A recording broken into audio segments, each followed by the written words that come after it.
La cajera del supermercado los recordaba porque el padre había bromeado. Esta va a ser una Navidad inolvidable. Ella sonrió mientras pasaba por el escáner un pavo de 12 libras. Los niños discutían sobre los regalos, la madre se ajustaba nerviosa a la bufanda. Una familia común en la víspera de la fiesta más mágica del año. 14 horas después, su hogar estaría vacío. La mesa del comedor puesta, los regalos bajo el árbol, un pavo quemado en el horno. Su auto sería encontrado en el estacionamiento de un estadio de béisbol sin una sola gota de sangre. Durante 36 años, la policía buscaría respuestas. La verdad estaba escondida a plena vista, en la casa 3 puertas más abajo. Antes de sumergirnos en esta historia, no olvides suscribirte y activar la campanita de notificaciones para mantenerte al día con los últimos casos. Nochebuena, 1987, 24 de diciembre de 1987, Traverse City, Michigan despertó con 15 centímetros de nieve fresca cubriendo las calles silenciosas. Las luces navideñas parpadeaban desde cada porche y el olor a pinos flotaba en el aire frío. Era el tipo de mañana que pertenecía a una postal, tranquila, festiva, llena de promesas.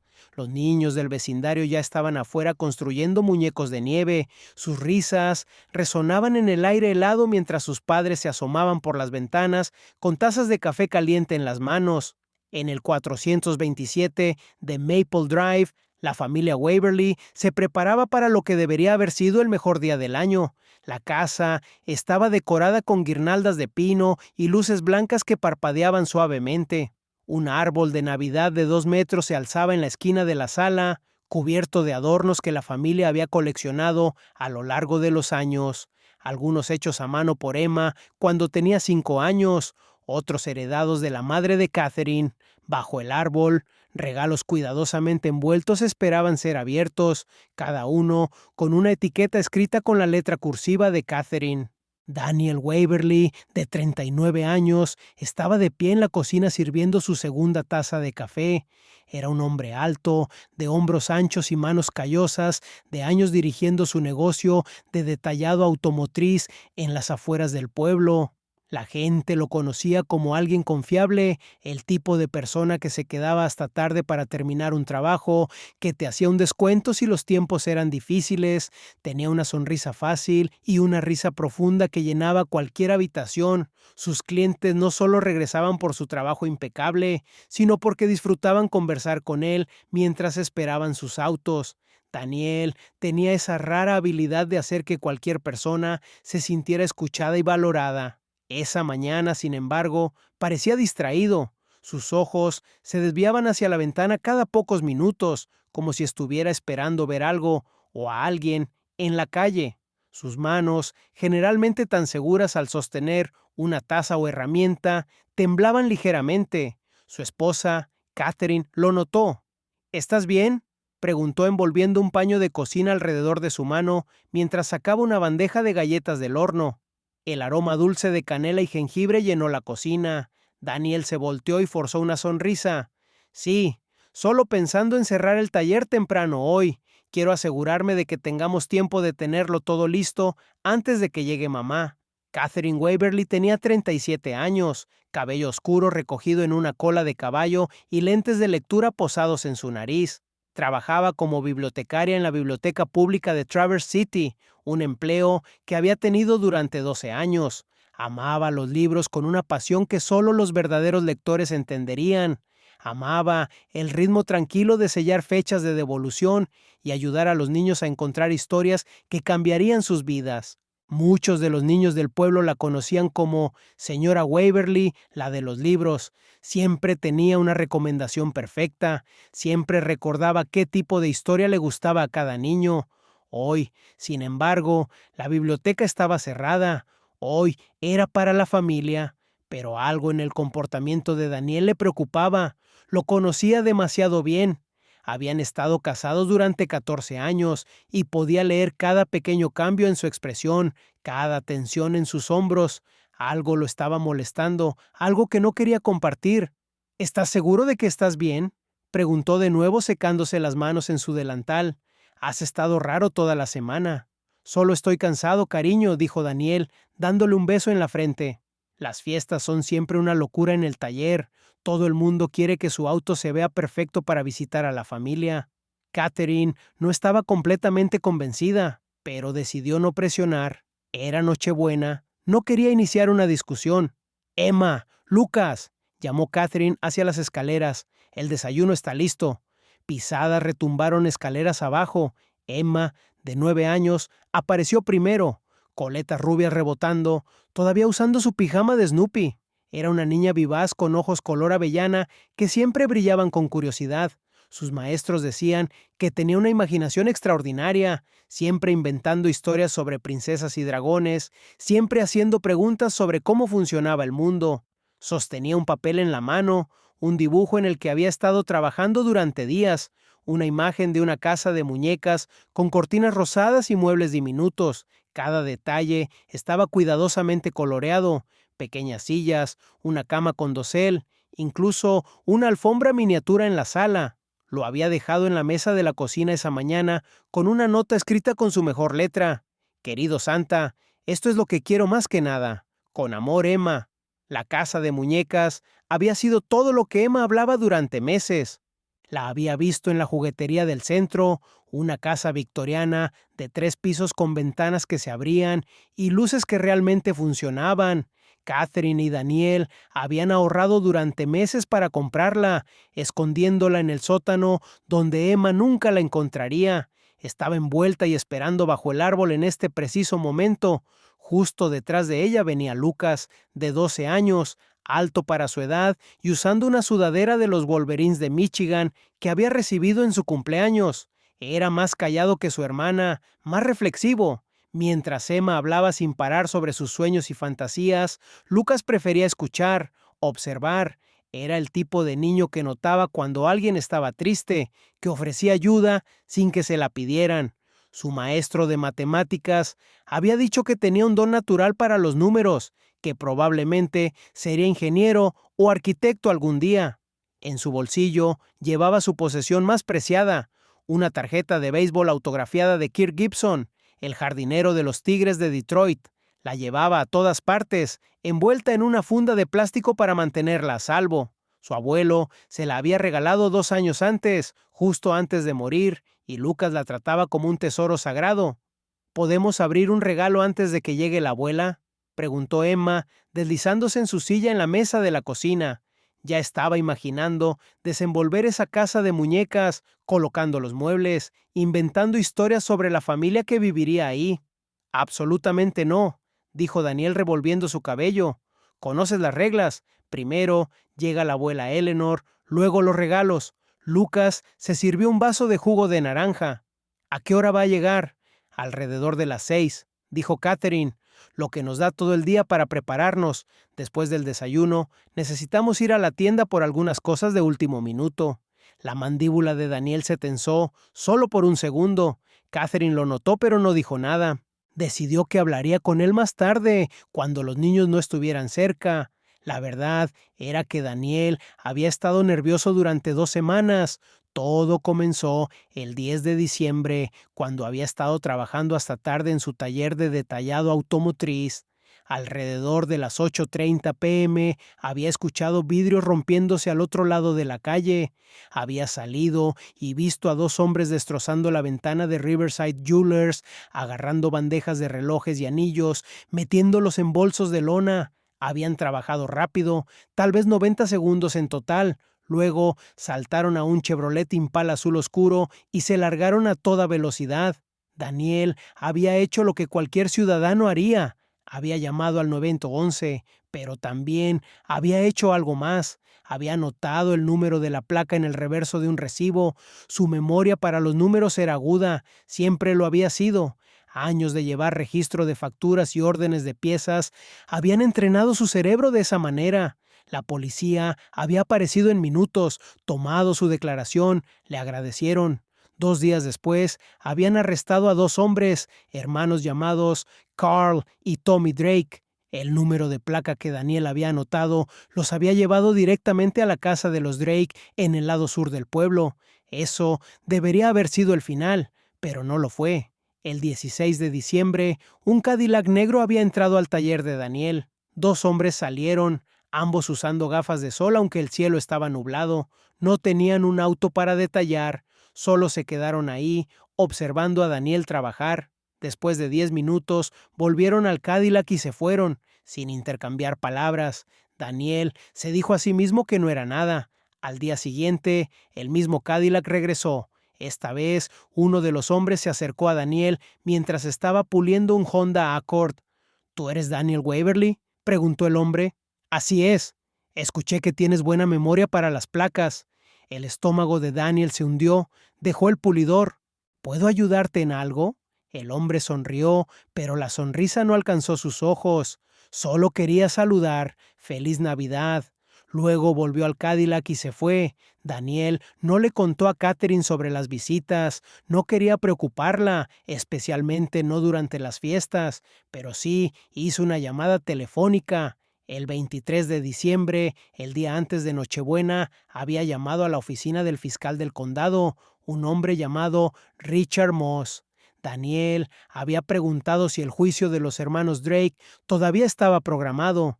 4 de enero, le había dicho Moss, vamos a necesitar que testifiques. Tu identificación del vehículo es crítica para nuestro caso. ¿Estarán en la cárcel hasta entonces?, había preguntado Daniel. Salieron bajo fianza, pero no se les permite salir del condado. No te preocupes, no, señor Waverly. Nos aseguraremos de que estés protegido. Daniel había colgado, no convencido. Ahora, sentado en la mesa del desayuno con su familia, apartó esos pensamientos. Era Nochebuena, no iba a dejar que el miedo arruinara el día. El supermercado. A las 4:15 p.m., la familia Waverly se amontonó en su Buick LeSabre de 1985 y manejaron a Turner's Market en el lado norte de Traverse City. El estacionamiento estaba repleto de compradores de último minuto, todos corriendo para agarrar salsa de arándanos, crema batida y baterías para los juguetes nuevos, esperando bajo los árboles de Navidad. Dentro, la tienda estaba cálida y llena de gente. White Christmas de Bing Crosby sonaba por los altavoces. Emma y Lucas empujaban el carrito de compras mientras Catherine leía de una lista. «Necesitamos mantequilla, crema para batir y una bolsa de malvaviscos», dijo. Daniel caminaba adelante escaneando los pasillos. No podía sacarse la sensación de que alguien lo estaba observando.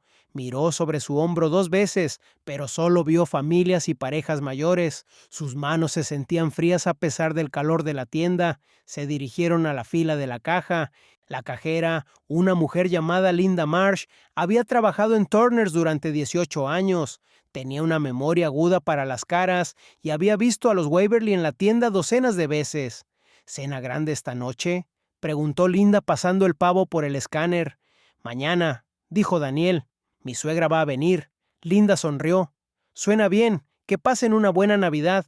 Daniel sonrió, aunque sus ojos se veían cansados. Esta va a ser una Navidad inolvidable. Linda se rió. Estoy segura de que lo será. Mientras empacaba los víveres, notó algo. Daniel seguía mirando hacia la entrada principal, como si estuviera esperando a alguien. Sus manos estaban tensas, agarrando el borde del mostrador de la caja. Catherine extendió la mano y le apretó el brazo suavemente. ¿Estás bien, cariño?, preguntó Linda. Daniel parpadeó. Sí, solo un día largo. Pagó en efectivo, 47,83, y la familia se dirigió al estacionamiento. Linda los observó a través de la ventana mientras cargaban los víveres en el maletero. Recordaría eso después, durante las entrevistas policiales. Recordaría cómo Daniel miró sobre su hombro 3 veces antes de subirse al auto. Recordaría cómo Emma había dejado caer sus guantes y Lucas los había recogido. Cómo Catherine había besado la coronilla de la cabeza de Emma antes de abrocharle el cinturón de seguridad. Pequeños momentos, momentos ordinarios. Los últimos momentos en que alguien los vería con vida. El vecino. 3 puertas más abajo de los Waverly, Robert Hendricks estaba viviendo su propia vida tranquila. Tenía 52 años, era operador de máquinas en una fábrica local, casado y con una hija de 10 años llamada Jennifer. Había vivido en Maple Drive durante 8 años. Conocía a los vecinos, los saludaba por las mañanas, pedía prestadas herramientas a Daniel Waverly de vez en cuando. Robert consideraba a los Waverly buena gente. Tranquilos, amigables, nunca causaban problemas, pero Robert Hendricks tenía un secreto: conocía a Carl Drake. No bien, pero lo suficiente. Hacía años, Robert había hecho algunos trabajos extras como conductor para un tipo llamado Vincent Carelli, un pequeño jefe criminal que dirigía una operación de apuestas ilegales y préstamos usureros en el lado sur de Traverse City. Robert había necesitado el dinero, su esposa Cynthia había estado enferma, las cuentas médicas se acumulaban y Carelli pagaba en efectivo. No hacía preguntas. Robert había dejado ese trabajo en 1985 después de darse cuenta de que estaba metiéndose en algo más profundo de lo que podía manejar. Pero Carelli no olvidaba las caras, y tampoco Carl Drake, que trabajaba como cobrador de Carelli. El 18 de diciembre de 1987, Carl Drake apareció en la puerta de Robert. «Hola, Robbie», dijo Carl sonriendo. «Hace tiempo que no te veo». Robert se quedó paralizado en su entrada. «¿Qué estás haciendo aquí?» «Solo pasaba por el vecindario», dijo Carl. «Escuché que vives aquí ahora. Linda calle. Buena gente». Robert no dijo nada. Carl se inclinó más cerca. «Escuché que uno de tus vecinos causó algunos problemas, un tal Daniel Waverly. ¿Lo conoces?» «Solo para saludar», dijo Robert, su voz tensa. Carl asintió lentamente. «Bueno, quédate fuera de esto, Robbie. No veas nada, no digas nada, protege a tu familia». Luego se dio la vuelta y se fue. Robert cerró la puerta y se quedó ahí temblando. Sabía exactamente lo que significaba esa visita. Sabía lo que Carl Drake y su hermano eran capaces de hacer. Y sabía que Daniel Waverly estaba en peligro. Durante los siguientes 6 días, Robert luchó consigo mismo. Debería advertir a Daniel, debería llamar a la policía, pero cada vez que pensaba en hacerlo, pensaba en Cynthia, pensaba en Jennifer. Si hablaba, Carelli vendría por él también. El 24 de diciembre, Robert tomó su decisión. Se quedaría callado. La desaparición a las 6:47 p.m. en Nochebuena de 1987, el teléfono en la casa de Eleanor Grant sonó. Ella estaba en su apartamento en Grand Rapids, a 2 horas de distancia, terminando de empacar una tarta de manzana para llevar a la cena de Navidad. Contestó el teléfono esperando escuchar la voz de su hija Catherine. En lugar de eso, escuchó estática. «Hola», dijo Eleanor. Silencio. «Catherine», «Daniel», más estática. Luego la línea se cortó. Eleanor frunció el ceño. Marcó el número de regreso. Sonó 6 veces. Luego fue al contestador automático. «Hola, son los Waverly. No estamos disponibles en este momento. Deja un mensaje después del tono». Eleanor esperó el tono. «Hola, cariño. Acabo de recibir una llamada extraña. Creo que fue de ti, pero se cortó. Como sea, salgo ahora. Te veo en un par de horas. Los quiero».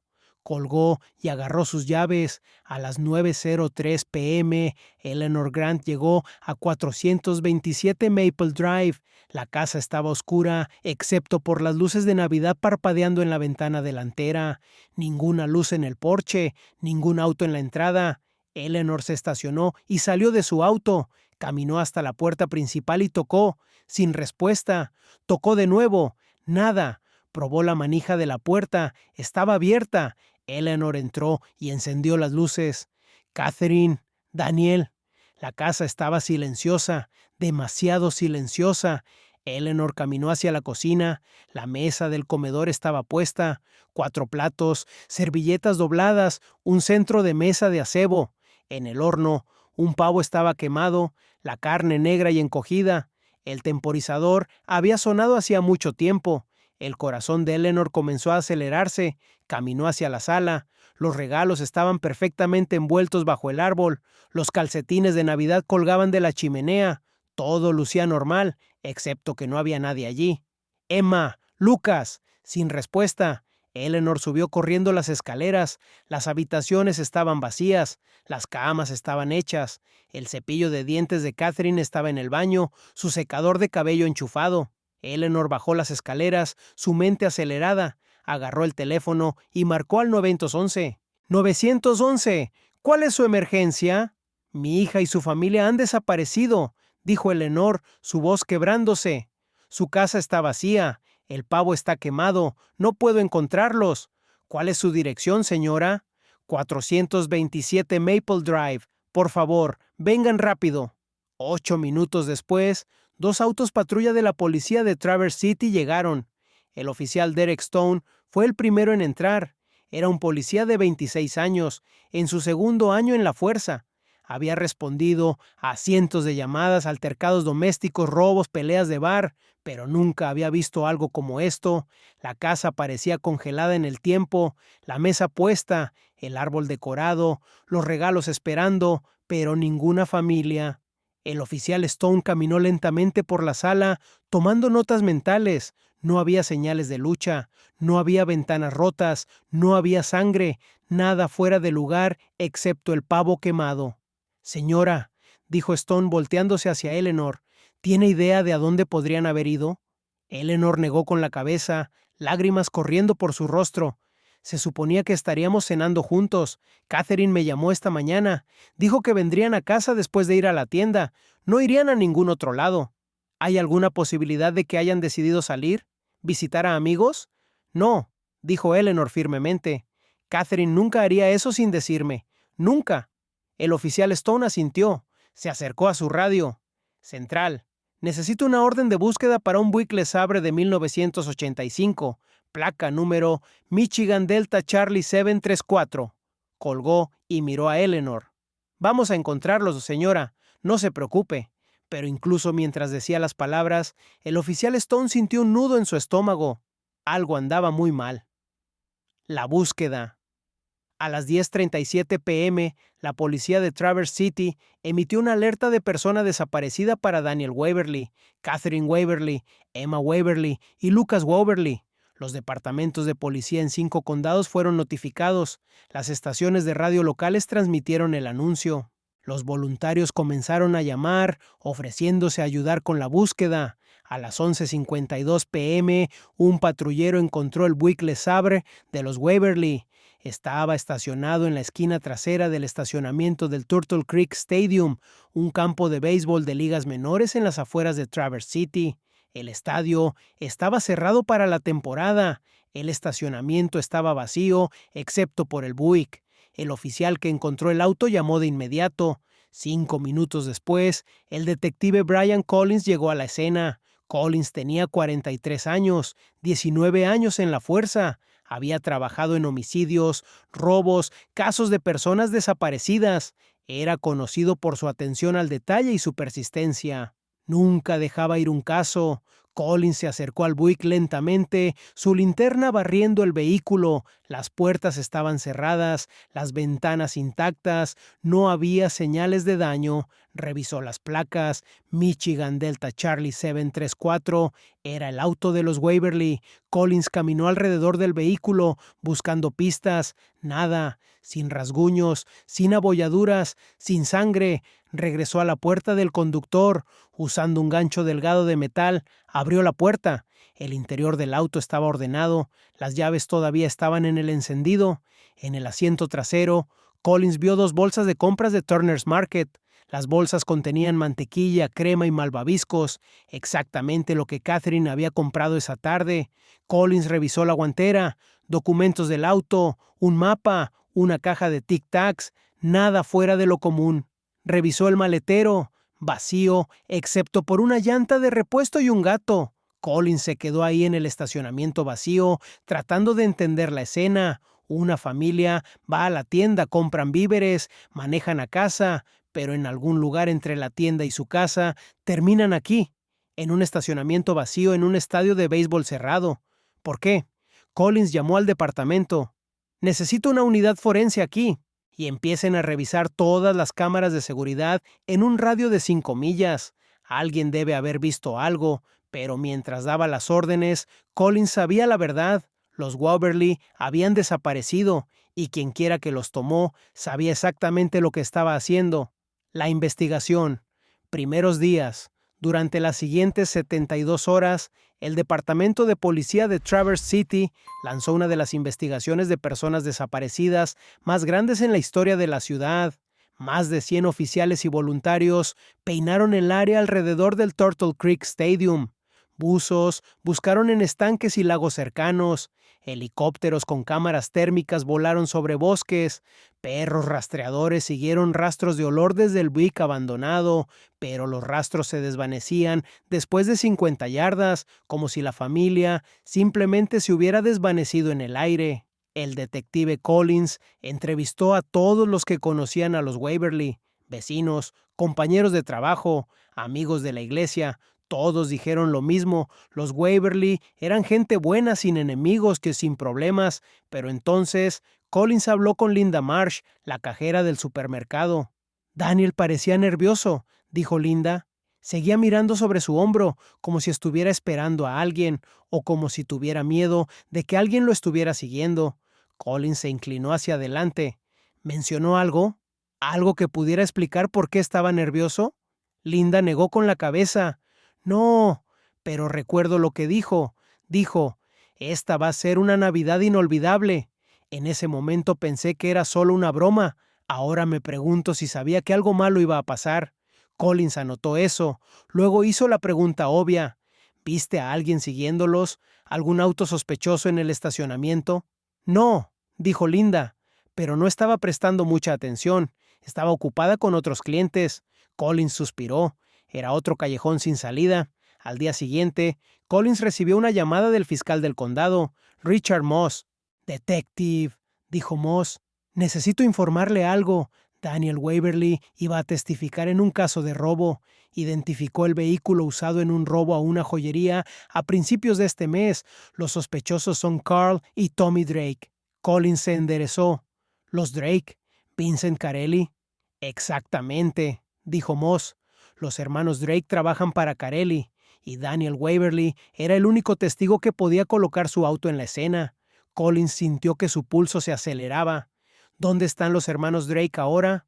«Fueron liberados bajo fianza el 20 de diciembre», dijo Moss. «Se suponía que debían presentarse en la corte el 4 de enero». Collins colgó el teléfono y agarró su chaqueta. 10 minutos después, llegó a la casa de Carl Drake en el lado sur de Traverse City.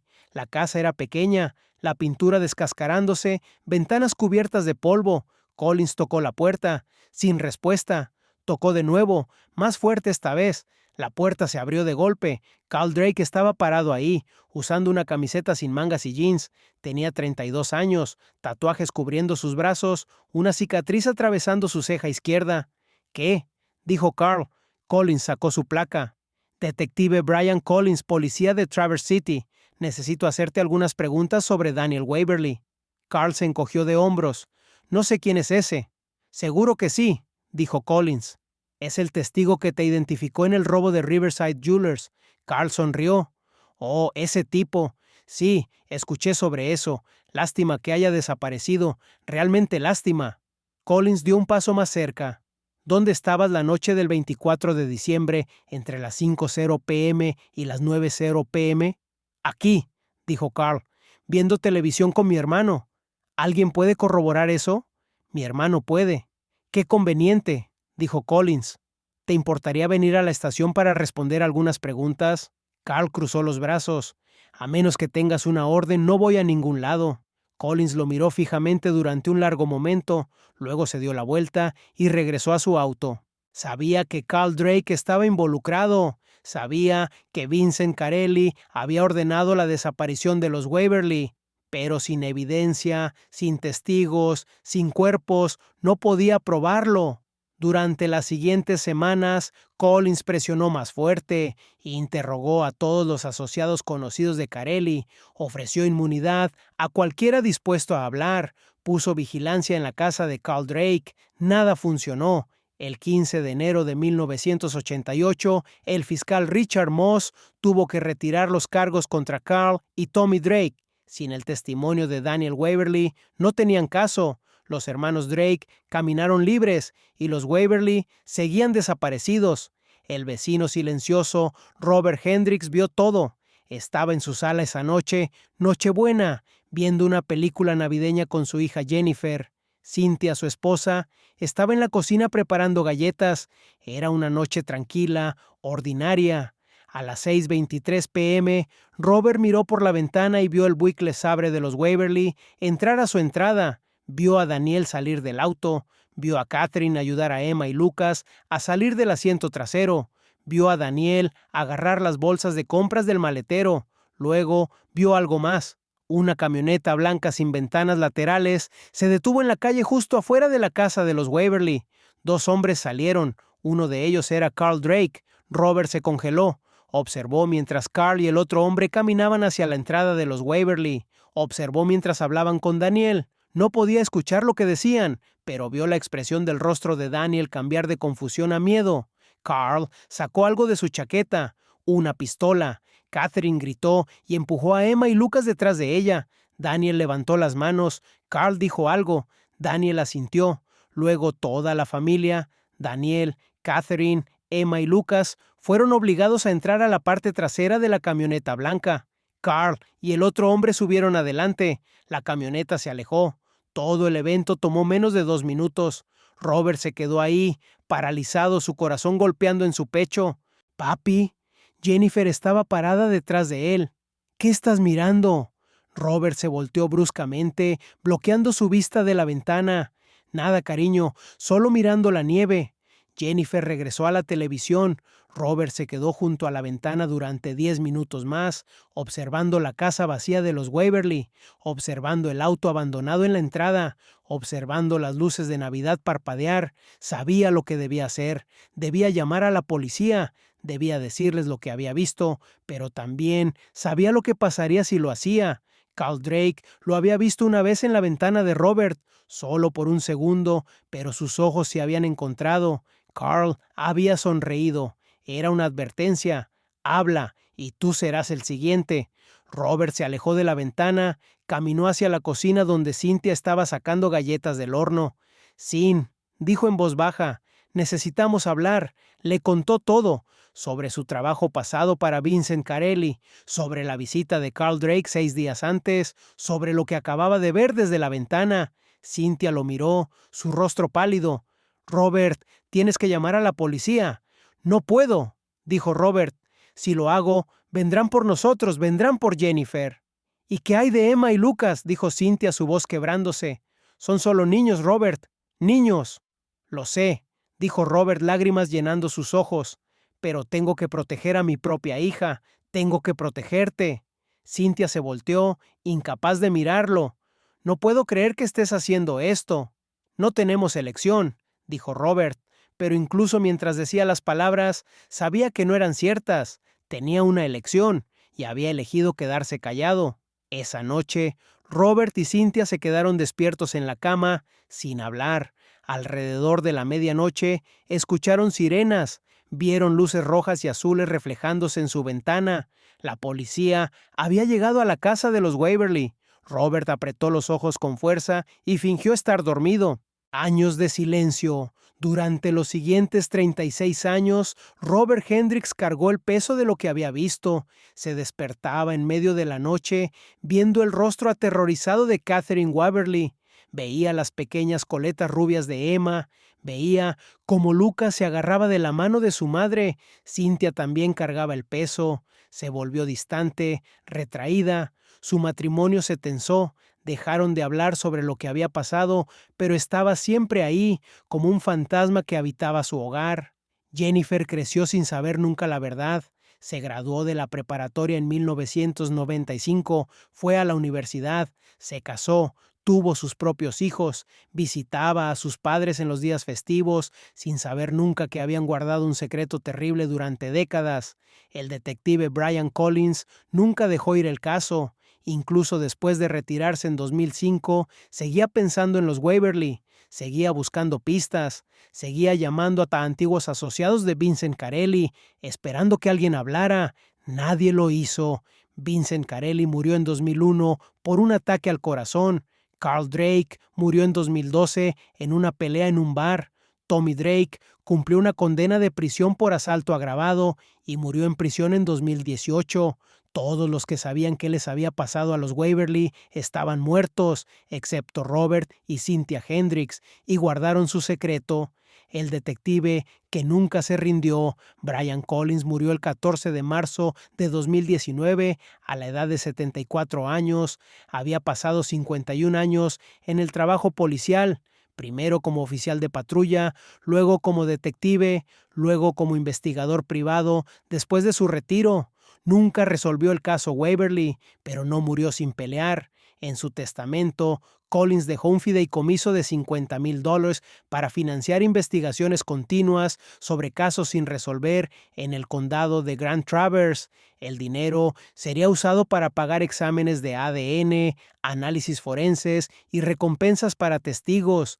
También dejó algo más: 19 cajas de archivos relacionados con el caso Waverly.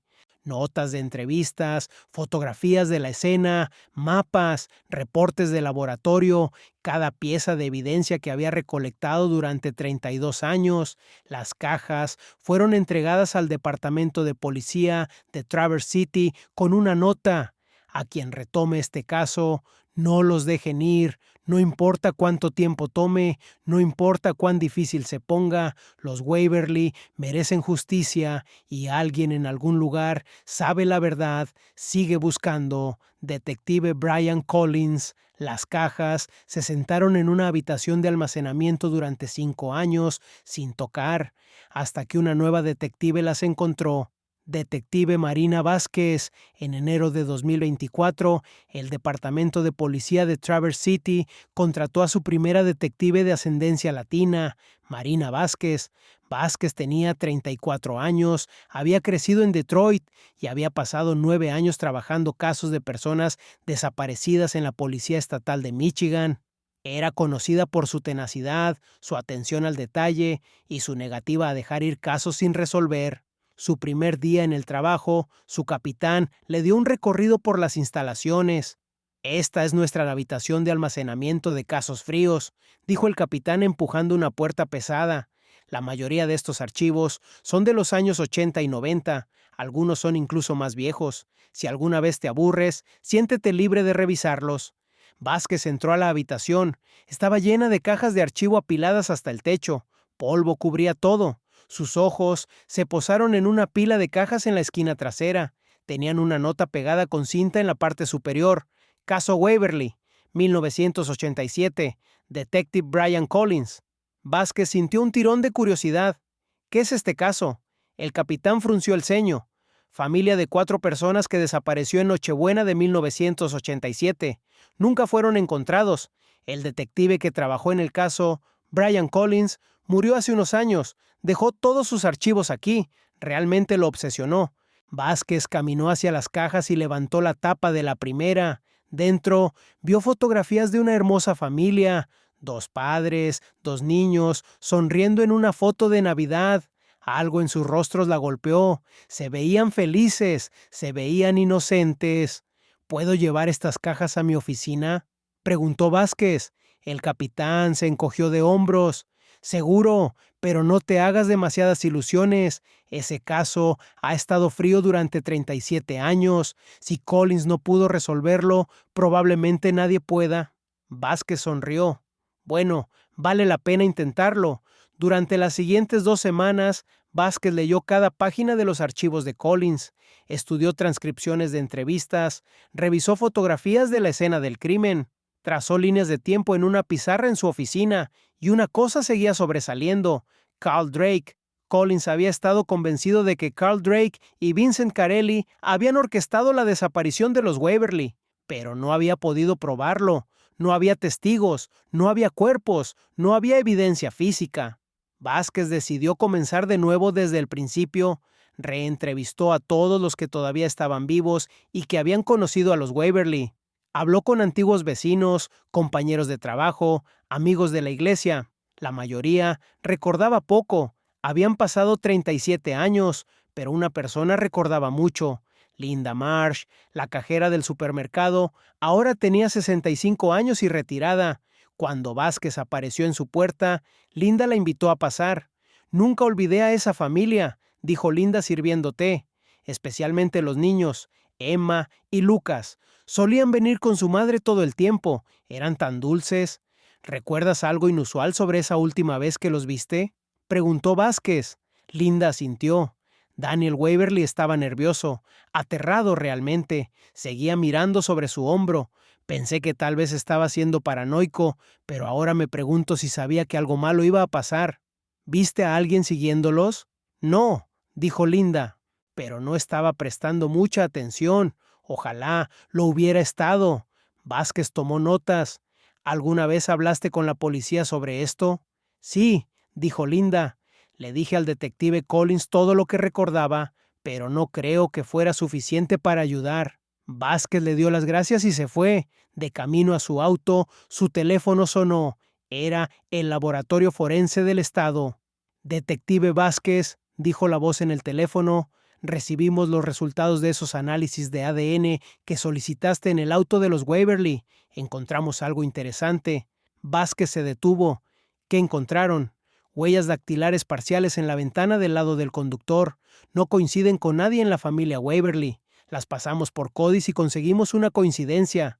Vázquez contuvo la respiración. ¿Quién? Carl Drake. Vázquez sintió que su pulso se aceleraba. Finalmente, una pieza de evidencia física. Pero había un problema. Carl Drake había muerto en 2012. No podía ser arrestado, no podía ser juzgado. Vázquez colgó el teléfono y golpeó el volante con frustración. Estaba tan cerca, pero aún no lo suficientemente cerca. El descubrimiento. En noviembre de 2023, la ciudad de Traverse City aprobó la demolición de una casa abandonada en el 503 de Sycamore Street, a 3 millas de Maple Drive. La casa había estado vacía durante 15 años, deteriorándose lentamente. Los vecinos se quejaban del peligro que representaba. Una empresa de construcción llamada Northland Demolition fue contratada para derribar el edificio. El 6 de diciembre de 2023, una cuadrilla de 5 trabajadores llegó al sitio con excavadoras y martillos demoledores. El plan era derribar la casa, luego excavar el sótano y rellenarlo con tierra. Alrededor de las 12:00 p.m., uno de los trabajadores, un hombre llamado Marcus Webb, estaba usando una excavadora para remover escombros del sótano cuando golpeó algo duro. Al principio pensó que era una roca o un pedazo viejo de tubería, pero cuando bajó a revisar, vio algo diferente. Era una losa de concreto, alrededor de 8 pies por 10 pies, vertida directamente en el piso de tierra del sótano. Marcus frunció el ceño. ¿Por qué habría alguien vertido concreto en el sótano de una casa abandonada? Llamó a su supervisor, un hombre llamado Ray Torres. ¿Qué piensas que es esto?, preguntó Marcus. Ray estudió la losa. No lo sé, pero es raro. No está en ninguno de los planos originales de la casa. ¿Deberíamos romperlo? Ray vaciló. Déjame llamar a la ciudad primero, solo para asegurarnos de que no estamos violando ningún código. Llamó al inspector de construcción de la ciudad, quien llegó 30 minutos después. El inspector examinó la losa y frunció el ceño. Esto definitivamente no es original de la construcción, dijo. Parece que fue vertido en algún momento en los años 80 o 90, basándome en el tipo de concreto. ¿Deberíamos romperlo?, preguntó Ray. El inspector asintió. Sí, pero háganlo con cuidado. Si hay algo enterrado debajo, no queremos dañarlo. Ray y Marcus agarraron martillos demoledores. Durante los siguientes 20 minutos, trabajaron para romper el concreto. Era grueso, casi 6 pulgadas, y reforzado con barras de refuerzo. Finalmente, la losa se agrietó. Marcus usó una palanca para levantar un pedazo grande de concreto. Debajo, vio tierra oscura y algo más, huesos. Marcus dejó caer la palanca y retrocedió. Ray, necesitas ver esto. Ray se acercó, miró hacia abajo en el agujero. Dios mío, susurró. Llamaron al 911. La excavación. A las 3:47 p.m., la detective Marina Vázquez llegó a 503 Sycamore Street. 3 autos patrulla ya estaban en el sitio, junto con una camioneta del Departamento Forense del Estado. Vázquez se puso guantes y caminó hacia el sótano. El jefe de la unidad forense, un hombre llamado Dr. Alan Kirby, ya estaba arrodillado junto al agujero en el concreto. ¿Qué tenemos?, preguntó Vázquez. Restos humanos, dijo Kirby. Múltiples individuos basándome en lo que puedo ver hasta ahora. Están en mal estado, han estado aquí mucho tiempo, pero definitivamente son humanos. Vázquez sintió que su estómago se apretaba. ¿Cuánto tiempo? Kirby se encogió de hombros. Difícil de decir sin un análisis apropiado, pero basándome en la condición de los huesos y el tipo de concreto usado, yo diría al menos 20 o 30 años. Vázquez miró hacia el agujero, vio fragmentos de huesos, pedazos de tela, el contorno tenue de lo que podría haber sido un cráneo humano. Necesito que excaves esto con cuidado, dijo. Si estos son quienes creo que son, este es un caso sin resolver que ha estado frío durante 37 años. Kirby asintió. Lo haremos bien. Durante las siguientes 6 horas, el equipo forense trabajó meticulosamente para remover los restos. Usaron pinceles pequeños y herramientas de mano para cepillar cuidadosamente la tierra. Tomaron cientos de fotografías, documentaron cada fragmento de hueso, cada pedazo de evidencia. A las 9:34 p.m., Kirby se acercó a Vázquez, quien había estado de pie afuera en el frío, esperando. Encontramos 4 conjuntos de restos, dijo Kirby. 2 adultos, 2 niños. Vázquez sintió que le faltaba el aire. Oh, Dios. Hay más, dijo Kirby. Encontramos esto. Le entregó una bolsa de evidencia. Dentro había una tarjeta de béisbol, descolorida y dañada por el agua, pero aún reconocible. Kirk Gibson, Tigres de Detroit, autografiada. Vázquez sostuvo la bolsa con manos temblorosas. Recordaba haber leído en los archivos de Collins que Lucas Waverly llevaba una tarjeta de béisbol autografiada de Kirk Gibson en su bolsillo. Es ellos, susurró. Es la familia Waverly. Kirby asintió sombríamente. Necesitaremos análisis de ADN para confirmarlo oficialmente, pero sí, creo que tienes razón. Vázquez miró hacia la casa demolida. Después de 37 años, los Waverly habían sido encontrados, pero el caso estaba lejos de terminar. Ahora necesitaba averiguar quién los había puesto ahí, rastreando el propietario. Al día siguiente, Vázquez comenzó a rastrear la historia de la propiedad en 503 Sycamore Street. Los registros de la ciudad mostraban que la casa había sido construida en 1952. Había tenido varios dueños a lo largo de las décadas, pero un nombre sobresalió. En noviembre de 1987, un mes antes de que los Waverly desaparecieran, la casa había sido comprada por una empresa fantasma llamada Great Lakes Holdings LLC. Vázquez investigó más. Great Lakes Holdings LLC había sido incorporada en Delaware en octubre de 1987.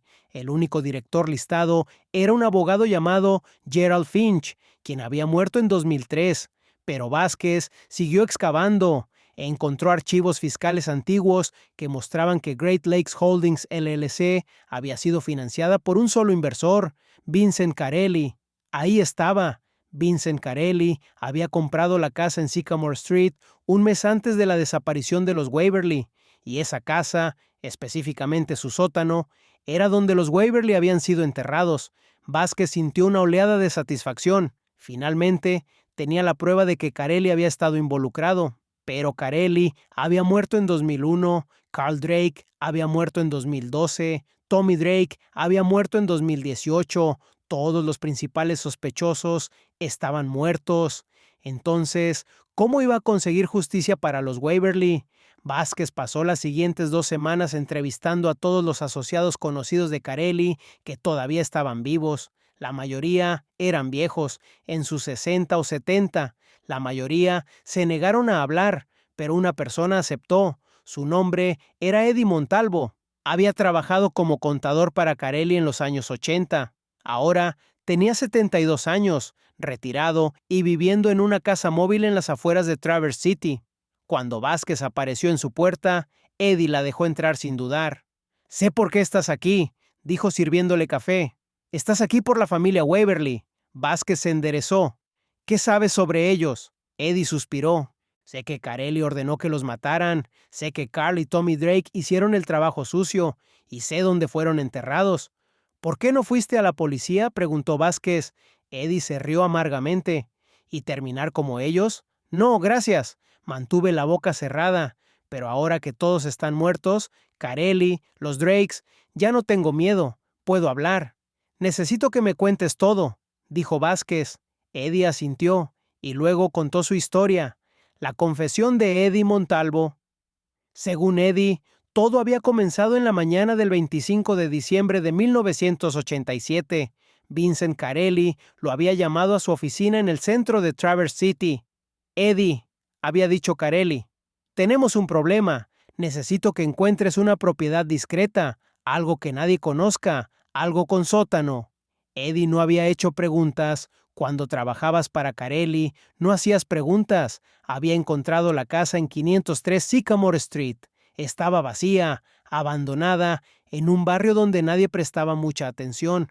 Carelli había comprado la casa a través de Great Lakes Holdings LLC. Luego, el 26 de diciembre, Carl y Tommy Drake habían llevado algo a la casa. 4 cuerpos. Eddie no había estado ahí cuando enterraron los cuerpos, pero Carelli le había dicho que vertieran concreto sobre la tumba para asegurarse de que nadie nunca los encontrara. ¿Viste los cuerpos?, preguntó Vázquez. Eddie negó con la cabeza. No, pero escuché a Carl y Tommy hablando sobre ello una vez. Dijeron que habían recogido a la familia directamente desde su casa. Dijeron que el padre había rogado por su vida. Dijeron que los niños habían estado llorando. La voz de Eddie se quebró. Escucha, no soy un santo. Hice muchas cosas malas trabajando para Carelli, pero nunca lastimé a niños. Nunca.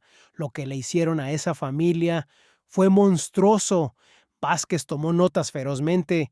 ¿Sabes si alguien más estuvo involucrado? ¿Alguien que todavía esté vivo? Eddie vaciló. Hay una persona. Cynthia Hendricks. Vázquez frunció el ceño. ¿Quién es esa? La esposa de Robert Hendricks, dijo Eddie. Robert solía trabajar para Carelli en los años 80. Era conductor.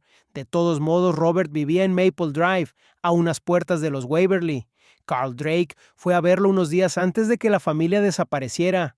Le dijo a Robert que se mantuviera callado, que no viera nada, que no dijera nada. Y Robert obedeció, dijo Vázquez en voz baja. Eddie asintió.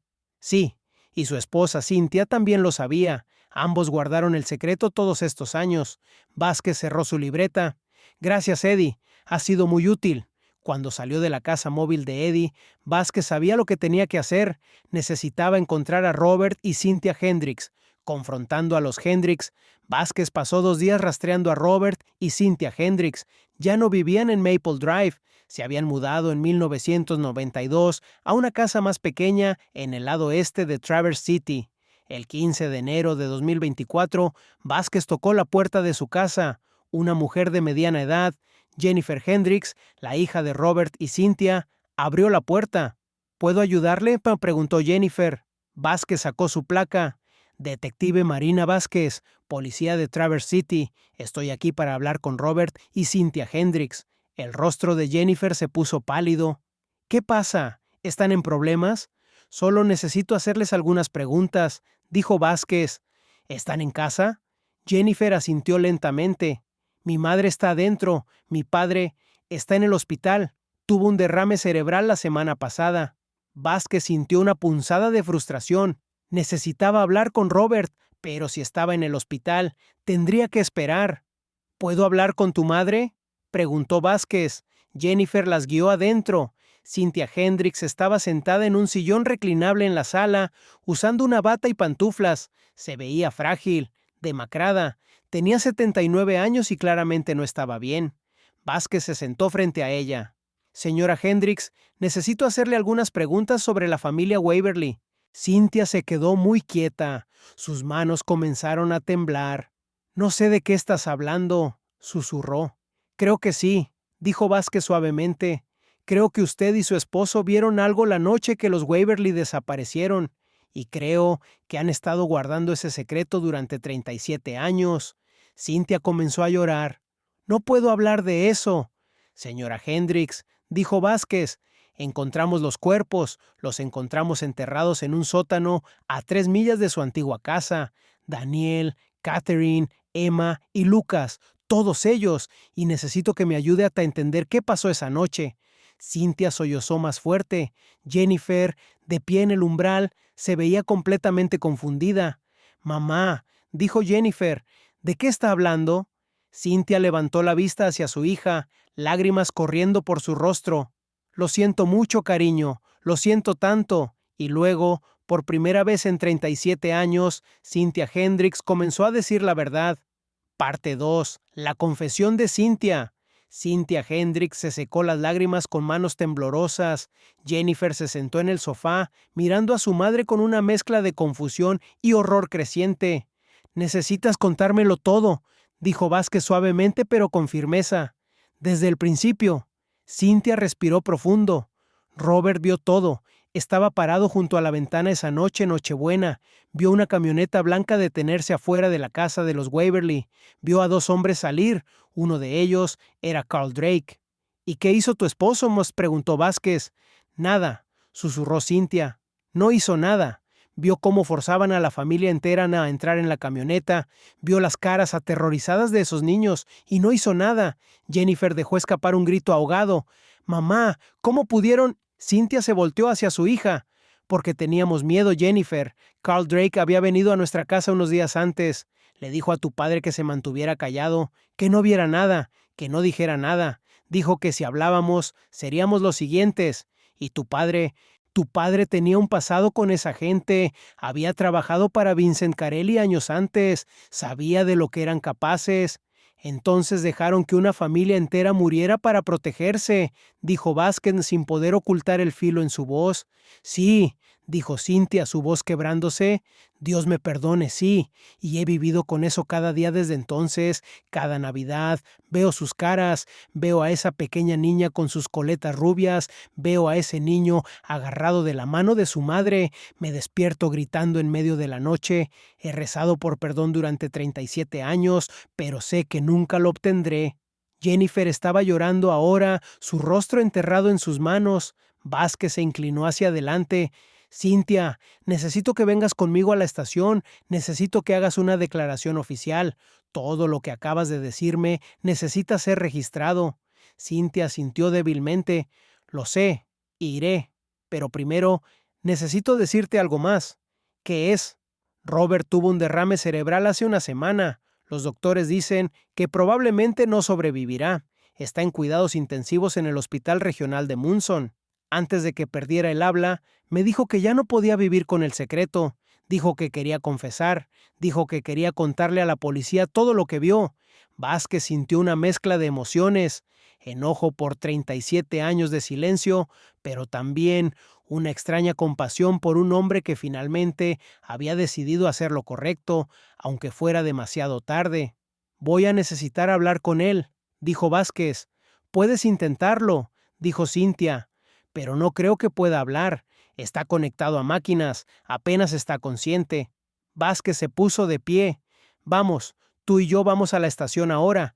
Jennifer, ¿puedes venir también? Voy a necesitar tu declaración sobre lo que acabas de escuchar».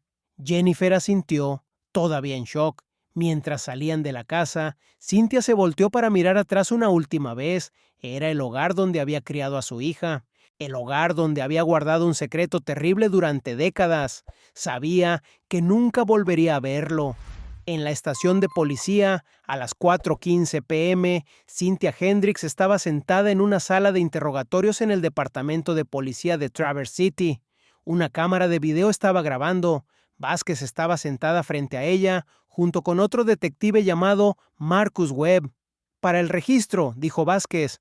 «Hoy es 15 de enero de 2024. Son las 4:17 p.m. Presente está Cynthia Hendricks, quien ha accedido voluntariamente a dar una declaración sobre la desaparición de la familia Waverly el 24 de diciembre de 1987. Señora Hendricks, ¿entiende que tiene derecho a un abogado?» «Sí», dijo Cynthia. «¿Y renuncia a ese derecho en este momento?» «Sí. Solo quiero contar la verdad». Vázquez asintió. «Muy bien. En sus propias palabras, dígame qué pasó la noche del 24 de diciembre de 1987. Cynthia respiró profundo y comenzó.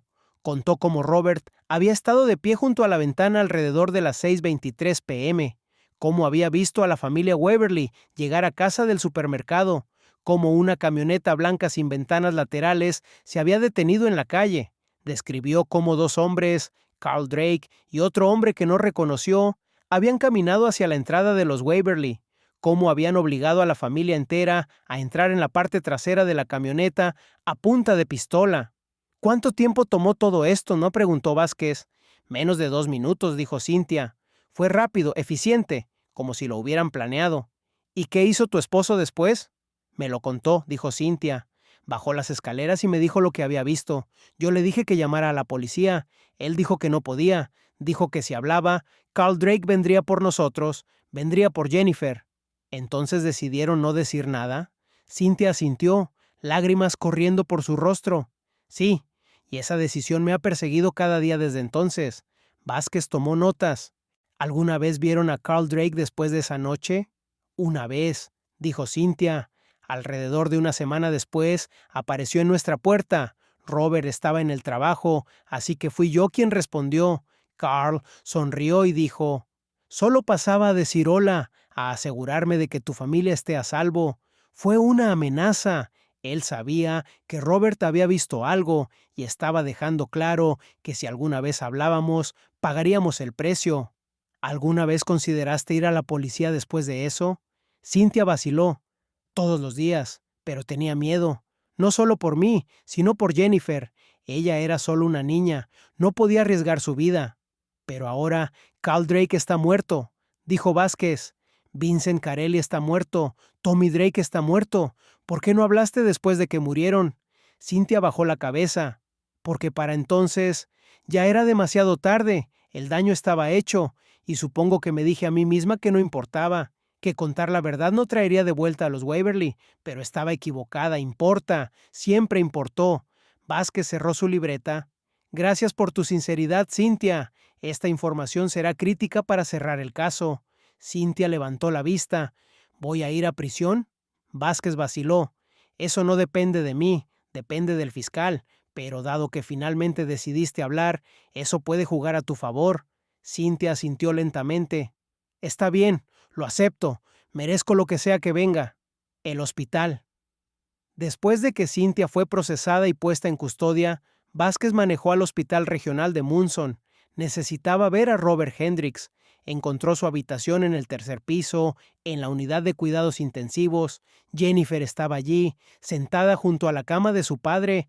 Robert estaba recostado, conectado a un respirador y múltiples monitores. Sus ojos estaban cerrados. «¿Cómo está?», preguntó Vázquez suavemente. Jennifer se limpió los ojos. «No bien. Los doctores dicen que sufrió un derrame cerebral masivo. Hay daño cerebral significativo. No creen que vaya a despertar». Vázquez miró al hombre en la cama. Se veía frágil, pequeño. Era difícil creer que este hombre había cargado un secreto tan terrible durante tanto tiempo. «Jennifer», dijo Vázquez, «sé que esto es difícil, pero necesito preguntarte algo. ¿Tu padre alguna vez mencionó algo sobre la familia Waverly?» Jennifer negó con la cabeza. «Nunca, ni una sola vez. No tenía idea de que él supiera algo sobre ellos. No tenía idea de que había visto lo que pasó esa noche». «¿Cómo fue tu infancia?», preguntó Vázquez. «¿Tus padres parecían normales?» Jennifer pensó por un momento. «Mi madre siempre fue distante. Nunca le gustaban las fiestas. Odiaba la Navidad. Yo pensaba que era solo su personalidad, pero ahora me pregunto si era porque cada Navidad le recordaba lo que habían hecho, lo que no habían hecho». «¿Y tu padre?» «Él también era callado», dijo Jennifer, «pero era un buen padre, trabajador. Siempre estuvo ahí para mí. Por eso esto es tan...». Su voz se quebró. «No puedo creer que guardara esto en secreto durante toda mi vida». En la cama, Robert Hendricks de repente abrió los ojos. Jennifer se sobresaltó. «¿Papá?». Los ojos de Robert se movieron alrededor de la habitación, confusos al principio. Luego se posaron en Vázquez. Reconocimiento brilló en sus ojos. Vázquez se acercó a la cama. «Señor Hendricks, soy la detective Marina Vázquez. Tu esposa me contó lo que viste la noche que la familia Waverly desapareció». Los ojos de Robert se llenaron de lágrimas. Vázquez sacó una libreta. «Sé que no puedes hablar, pero si puedes entenderme, parpadea una vez para sí, 2 veces para no». Robert parpadeó una vez. «Bien», dijo Vázquez. «¿Viste a Carl Drake obligar a la familia Waverly a entrar en una camioneta la noche del 24 de diciembre de 1987? Un parpadeo. Sí. ¿Había otro hombre con él? Un parpadeo. Sí. ¿Reconociste al otro hombre? 2 parpadeos. No. ¿Carl Drake te amenazó para que guardaras silencio? Un parpadeo. Sí. Vázquez asintió. Gracias, señor Hendricks. Tu testimonio, aunque tardío, ayudará a cerrar este caso. Las lágrimas corrieron por las mejillas de Robert. Levantó una mano débilmente señalando hacia Jennifer. Jennifer tomó su mano. Está bien, papá, está bien, pero no estaba bien, y todos en la habitación lo sabían. Robert Hendricks cerró los ojos. Su respiración se volvió superficial. 3 horas después, murió. El funeral de Robert Hendricks. Robert Hendricks fue enterrado el 22 de enero de 2024 en el cementerio de Oakwood. Solo un puñado de personas asistieron al funeral. Jennifer y su esposo, algunos primos lejanos y la detective Vázquez. Cynthia no pudo asistir. Estaba bajo custodia, esperando cargos. Durante el servicio, el sacerdote habló sobre redención y perdón. Habló sobre cómo incluso en los momentos más oscuros, la verdad tiene el poder de liberar. Jennifer se puso de pie para hablar. Su voz temblaba. Mi padre era un buen hombre en muchas formas, dijo, pero también cometió un error terrible, un error que le costó la vida a una familia inocente. No puedo justificar lo que hizo, no puedo perdonarlo por permanecer en silencio durante tantos años, pero puedo decir esto: al final, trató de hacer lo correcto, quería confesar, quería que la verdad saliera, y aunque llegó demasiado tarde, cuenta para algo, tiene que contar. Después del servicio, Vázquez se quedó junto a la tumba mientras la bajaban en el suelo. Pensó en el caso Waverly, pensó en cómo el miedo puede hacer que la gente buena haga cosas terribles o no haga nada en absoluto. Robert Hendricks había vivido con su secreto durante 37 años, lo había carcomido por dentro y al final lo había matado. Los resultados del ADN. El 15 de enero de 2024, los resultados del laboratorio regresaron. Los restos pertenecían a Daniel Waverly, Catherine Waverly, Emma Waverly y Lucas Waverly. Después de 37 años, habían sido encontrados. El arresto. El 18 de enero de 2024, Cynthia Hendricks fue arrestada y acusada de 4 cargos de complicidad en asesinato y conspiración para cometer asesinato. Dada su cooperación, su edad y su diagnóstico de cáncer terminal, algo que Vázquez había descubierto durante el procesamiento, el fiscal ofreció un trato: 15 años de prisión con posibilidad de libertad condicional después de 10. Cynthia aceptó. En su comparecencia, se sentó en una silla de ruedas, sus manos dobladas en su regazo. Cuando el juez le preguntó si tenía algo que decir, miró directamente a la cámara en la sala del tribunal, sabiendo que la prensa estaba transmitiendo la audiencia en vivo. «Quiero decir que lo siento», dijo, su voz apenas por encima de un susurro, «a la familia, a Eleanor Grant, quien murió sin saber nunca qué le pasó a su hija y nietos. Debí haber hablado hace años. Fui una cobarde. Dejé que el miedo me controlara y 4 personas inocentes pagaron el precio. No puedo deshacer lo que hice, pero espero que decir la verdad ahora traiga algo de paz». La sala del tribunal estaba en silencio. El juez la sentenció a 15 años. Dado su diagnóstico de cáncer, era poco probable que viviera para ver la libertad condicional. Mientras los alguaciles la llevaban fuera de la sala en su silla de ruedas, los reporteros gritaron preguntas. Cynthia no respondió. Mantuvo sus ojos bajos, lágrimas corriendo por su rostro. El funeral. El 10 de febrero de 2024, la ciudad de Traverse City celebró un funeral para la familia Waverly. Los restos fueron cremados y colocados en 4 urnas: Daniel, Catherine, Emma y Lucas. El servicio se realizó en la Iglesia Católica de San Francisco, la misma iglesia donde Daniel y Catherine se habían casado en 1973.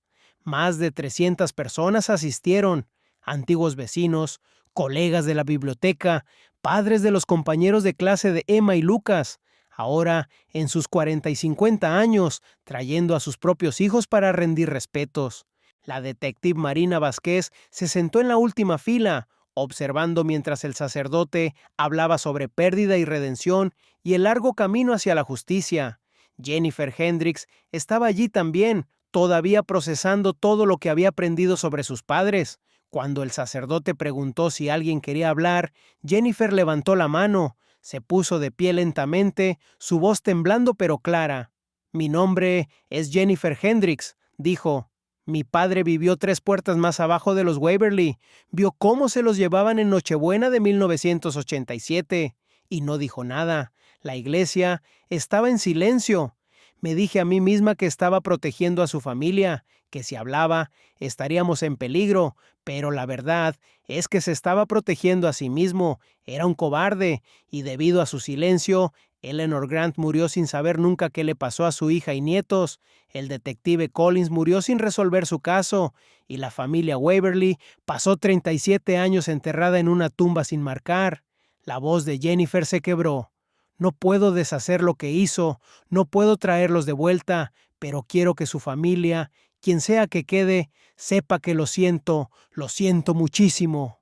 Bajó la cabeza, lágrimas corriendo por su rostro. Cuando el servicio terminó, la gente pasó junto a las urnas dejando flores y notas. Una nota, escrita con letra de niño, decía: «Para Emma y Lucas, espero que estén jugando béisbol en el cielo».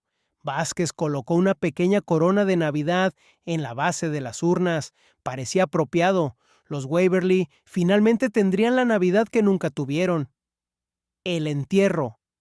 La familia Waverly fue enterrada junta en el cementerio de Oakwood, en una parcela junto a la tumba de Eleanor Grant. La lápida decía: «La familia Waverly Daniel, 1948-1987, Catherine, 1950-1987, Emma, 1978-1987, Lucas, 1975-1987. Se los llevaron demasiado pronto, reunidos al fin». En el servicio junto a la tumba, un pequeño grupo se reunió. La detective Vázquez, Jennifer Hendricks y su familia, algunos parientes distantes que habían venido desde fuera del estado y un puñado de reporteros. Mientras bajaban las urnas en el suelo, una niña pequeña, la nieta de Jennifer de 7 años, se adelantó y colocó un dibujo encima de una de las urnas. Era una imagen de una casa de muñecas con cortinas rosadas. «Mi mamá me dijo que Emma quería una de estas», dijo la niña, «así que le dibujé una». Vázquez se limpió las lágrimas de los ojos. Cuando el servicio terminó y la multitud se dispersó, Vázquez se quedó atrás. Se paró junto a la tumba durante mucho tiempo, pensando en el caso que había consumido su vida durante los últimos 2 meses. Pensó en lo cerca que había estado la verdad todo el tiempo, solo 3 puertas más abajo de donde los Waverly habían vivido. Pensó en el poder del miedo y cómo podía hacer que la gente buena hiciera cosas terribles.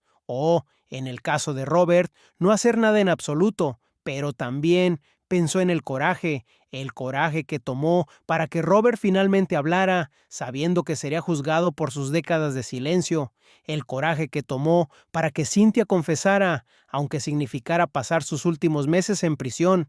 La justicia, se dio cuenta Vázquez, nunca era simple. Era complicada y desordenada y a menudo llegaba demasiado tarde, pero aún valía la pena luchar por ella.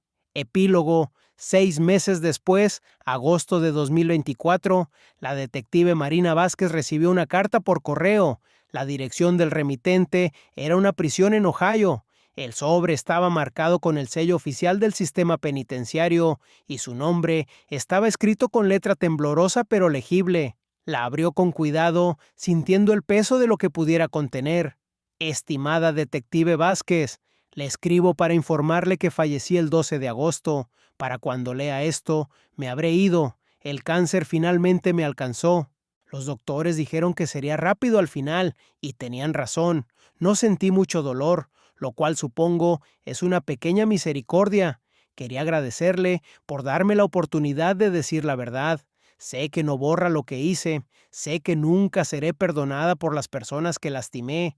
Cada noche en prisión veía sus caras, Daniel rogando por su vida, Catherine abrazando a sus hijos, Emma llorando por su mamá, Lucas tratando de ser valiente a pesar de su terror. Esas imágenes nunca me dejaron, ni por un momento.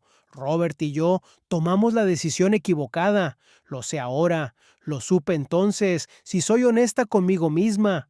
Pero el miedo es una fuerza poderosa. El miedo te hace pensar solo en tu propia supervivencia, en proteger a los que amas, sin importar el costo para otros. Es egoísta y cobarde, y viví con esa cobardía cada día durante 37 años, pero al menos pude hacer una cosa correcta antes de morir, pude decir la verdad, pude darle a esa familia lo que se merecían. Reconocimiento, justicia, aunque llegara décadas tarde. Espero que la familia Waverly esté en paz y espero que algún día Eleanor Grant pueda perdonarme donde quiera que esté ahora. Con arrepentimiento eterno, Cynthia Pruitt Vázquez dejó la carta sobre su escritorio y miró por la ventana. Afuera, el sol brillaba intensamente, los niños jugaban en el parque al otro lado de la calle, sus risas flotaban en el aire del verano. La vida continuaba, como siempre lo hacía. Cynthia había muerto en prisión, tal como todos habían esperado, pero había cumplido su palabra, había dicho la verdad, y eso contaba para algo, aunque no pudiera deshacer 37 años de silencio. Vázquez pensó en todas las personas que habían sido afectadas por este caso. Eleanor Grant, quien había muerto sin saber qué le había pasado a su hija y nietos, su corazón roto por años de preguntas sin respuesta. El detective Brian Collins, quien había dedicado décadas de su vida a buscar a los Waverly, muriendo sin resolver el caso que lo había obsesionado. Jennifer Hendricks, quien había crecido en una casa llena de secretos oscuros, sin saber nunca que sus padres cargaban una culpa tan terrible. Y, por supuesto, los mismos Waverly, Daniel, quien solo había intentado hacer lo correcto al identificar a los ladrones, Catherine, quien solo quería una Navidad tranquila con su familia, Emma, quien nunca llegó a abrir esa casa de muñecas que tanto había deseado, Lucas, quien nunca llegó a la edad adulta, nunca tuvo la oportunidad de usar ese don natural para los números del que hablaban sus maestros. Esa misma semana, Vázquez recibió una segunda carta. Esta era de Jennifer Hendricks, escrita en papel de carta simple con bordes florales. Estimada detective Vázquez, mi padre falleció anoche. Se fue pacíficamente mientras dormía, lo cual es más de lo que merecía después de lo que hizo, pero era mi padre y a pesar de todo, lo amaba. En sus últimos días, cuando todavía podía hablar un poco, seguía diciendo que estaba agradecido de haber podido decir la verdad antes de morir. Dijo que era la única forma en que podría enfrentar a Eleanor Grant en la próxima vida. Dijo que esperaba que ella pudiera perdonarlo, aunque él mismo no podía perdonarse. He pasado los últimos meses tratando de entender cómo pudo guardar ese secreto durante toda mi vida. ¿Cómo pudo ver a esos niños siendo llevados a la fuerza y no hacer nada? ¿Cómo pudo sentarse en la mesa del desayuno conmigo cada mañana, llevarme a la escuela, enseñarme a andar en bicicleta, todo mientras cargaba esa terrible verdad? No tengo respuestas, solo sé que el miedo puede convertir a las personas en extraños, incluso para sí mismas. Mi padre no era un hombre malo, pero hizo algo malo, y esa distinción importa. Gracias por darle la oportunidad de hacer lo correcto al final. Gracias por no juzgarlo demasiado duramente. Creo que se juzgó a sí mismo más severamente que cualquier tribunal podría haberlo hecho. También quiero agradecerle por darle a la familia Waverly lo que se merecían, por no rendirse, por seguir buscando la verdad, incluso cuando parecía imposible encontrarla. Mi padre solía decir que la verdad siempre sale a la luz, eventualmente. Tenía razón sobre eso al menos. Con gratitud, Jennifer Hendricks Vázquez dobló la carta con cuidado y la colocó en el archivo del caso Waverly, justo al lado de la carta de Cynthia. Luego cerró el archivo grueso, ahora lleno con 37 años de investigación, entrevistas, evidencia forense y finalmente resolución. Lo colocó de nuevo en el estante entre docenas de otros archivos de casos, algunos resueltos, otros todavía abiertos, esperando que alguien encontrara esa pieza final del rompecabezas. El caso Waverly finalmente estaba cerrado, pero Vázquez sabía que nunca lo olvidaría, Ningún detective olvida un caso como este, uno que muestra la peor y la mejor de la naturaleza humana, la cobardía de Robert y Cynthia Hendricks, pero también su eventual coraje al confesar, la maldad de Carl Drake y Vincent Carelli, pero también la persistencia incansable del detective Collins, la tragedia de la familia Waverly, pero también el amor duradero de Eleanor Grant, quien nunca dejó de buscar respuestas. En Nochebuena de 2024, casi exactamente 37 años después de que la familia Waverly desapareciera, Vázquez manejó al cementerio de Oakwood. El aire estaba frío y nítido, la nieve crujía bajo sus botas mientras caminaba entre las lápidas. El cementerio estaba tranquilo, solo el sonido del viento susurrando entre los pinos. Trajo una corona, del mismo tipo que había traído al funeral, con cintas rojas y verdes y pequeñas campanas que tintineaban suavemente. La colocó cuidadosamente en la tumba de la familia Waverly, ajustándola para que se viera perfecta. Se quedó ahí por un largo momento, sus manos en los bolsillos, su aliento formando nubes en el aire helado. Pensó en esa Nochebuena hacía tantos años, en una familia que había salido a comprar víveres para la cena de Navidad y nunca había regresado a casa, en regalos que nunca fueron abiertos, en una abuela que había llegado a una casa vacía, su corazón llenándose de terror. Pensó en el poder de la verdad, en cómo puede estar escondida durante décadas pero nunca realmente desaparecer, en cómo siempre encuentra una forma de salir a la luz, no importa cuánto tiempo tome. «Feliz Navidad», dijo en voz baja, su voz apenas audible sobre el viento. «Finalmente están en casa». Luego se dio la vuelta y caminó de regreso a su auto, dejando a la familia descansar en paz por fin. Mientras manejaba de regreso a través de las calles de Traverse City, pasó por Maple Drive. La casa donde los Waverly habían vivido estaba ahora ocupada por una familia joven con 2 niños pequeños. Luces de Navidad parpadeaban en las ventanas. Un muñeco de nieve sonreía desde el jardín delantero. La vida continuaba, siempre lo hacía, pero Vázquez nunca olvidaría y se aseguraría de que nadie más olvidara tampoco. La historia de la familia Waverly sería recordada, no solo como una tragedia, sino como un recordatorio de que la justicia, sin importar cuánto tarde, siempre vale la pena perseguir, porque al final, eso era lo único que realmente importaba, la verdad, la justicia y la memoria de 4 vidas inocentes que terminaron demasiado pronto.